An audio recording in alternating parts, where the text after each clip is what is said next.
शनि देव कथा। अग्नि पुराण के अनुसार शनि ग्रह की पीड़ा से मुक्ति के लिए मूल नक्षत्र युक्त शनिवार से आरंभ करके 7 शनिवार शनिदेव की पूजा करनी चाहिए और व्रत करना चाहिए। व्रत कथा। एक समय में स्वर्गलोक में सबसे बड़ा कौन के प्रश्न पर 9 ग्रहों में वाद विवाद हो गया। निर्णय के लिए सभी देवता देवराज इंद्र के पास पहुंचे और बोले, हे देवराज, आपको निर्णय करना होगा कि हम में से सबसे बड़ा कौन है। देवताओं का प्रश्न सुन इंद्र उलझन में पड़ गए। फिर उन्होंने सभी को पृथ्वीलोक में राजा विक्रमादित्य के पास चलने का सुझाव दिया। सभी ग्रह भूलोक राजा विक्रमादित्य के दरबार में पहुंचे। जब ग्रहों ने अपना प्रश्न राजा विक्रमादित्य से पूछा तो वो भी कुछ देर के लिए परेशान हो उठे, क्योंकि सभी ग्रह अपनी अपनी शक्तियों के कारण महान थे। किसी को भी छोटा या बड़ा कह देने से उनके क्रोध के प्रकोप से भयंकर हानि पहुंच सकती थी। अचानक राजा विक्रमादित्य को एक उपाय सूझा और उन्होंने विभिन्न धातुओं जैसे सोना, चांदी, कांसा, तांबा, सीसा, रांगा, जस्ता, अभ्रक व लोहे के 9 आसन बनवाए। सबसे आगे सोना और सबसे पीछे लोहे का आसन रखा गया। उन्होंने सभी देवताओं को अपने अपने आसन पर बैठने को कहा। उन्होंने कहा, जो जिसका आसन हो ग्रहण करे। जिसका आसन पहले होगा वो सबसे बड़ा तथा जिसका बाद में होगा वो सबसे छोटा होगा। चूंकि लोहे का आसन सबसे पीछे था, इसलिए शनिदेव समझ गए कि राजा ने मुझे सबसे छोटा बना दिया है। इस निर्णय से शनिदेव रुष्ट होकर बोले, है राजन, तुमने मुझे सबसे पीछे बैठाकर मेरा अपमान किया है। तुम मेरी शक्तियों से परिचित नहीं हो। सूर्य एक राशि पर 1 महीने, चंद्रमा 2 महीने 2 दिन, मंगल 1.5 महीने, बुध और शुक्र 1 महीने, बृहस्पति 13 महीने रहते हैं। लेकिन मैं किसी भी राशि पर 2.5 वर्ष से लेकर 7.5 वर्ष तक रहता हूं। बड़े बड़े देवताओं को मैंने अपने प्रकोप से पीड़ित किया है। अब तू भी मेरे प्रकोप से सावधान रहना।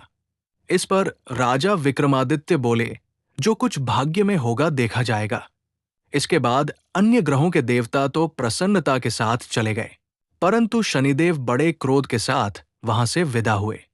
कुछ समय बाद जब राजा विक्रमादित्य पर 7.5 की दशा आई तो शनिदेव ने घोड़े के व्यापारी का रूप धारण किया और बहुत से घोड़ों के साथ विक्रमादित्य की नगर पहुंचे।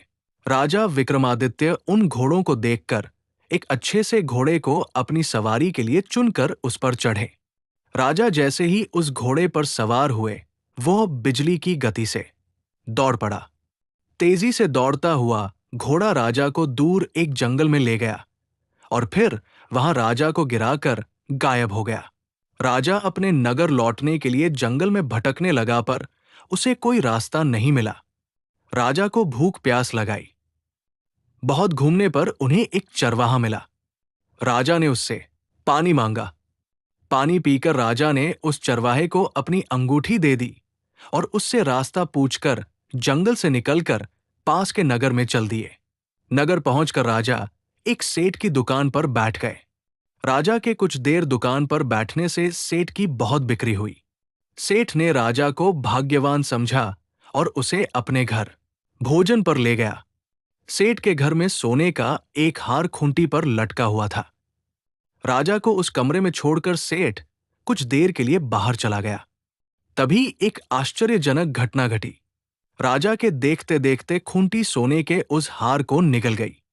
सेठ ने जब हार गायब देखा तो उसने चोरी का संदेह राजा पर किया और अपने नौकरों से कहा कि इस परदेशी को रस्सियों से बांधकर नगर के राजा के पास ले चलो। राजा ने विक्रमादित्य से हार के बारे में पूछा तो उन्होंने बताया कि खूंटी ने हार को निगल लिया।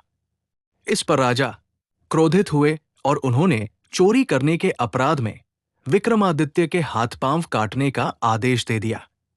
सैनिकों ने राजा विक्रमादित्य के हाथ पांव काटकर उन्हें सड़क पर छोड़ दिया।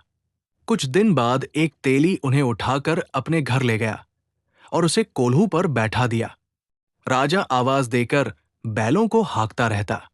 इस तरह तेली का बैल चलता रहा और राजा को भोजन मिलता रहा।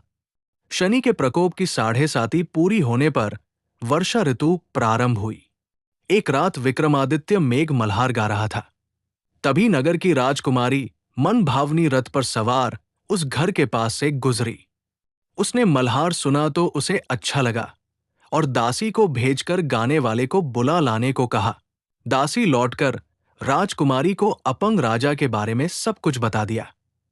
राजकुमारी उसके मेघ मल्हार से बहुत मोहित हुई और सब कुछ जानते हुए भी उसने अपंग राजा से विवाह करने का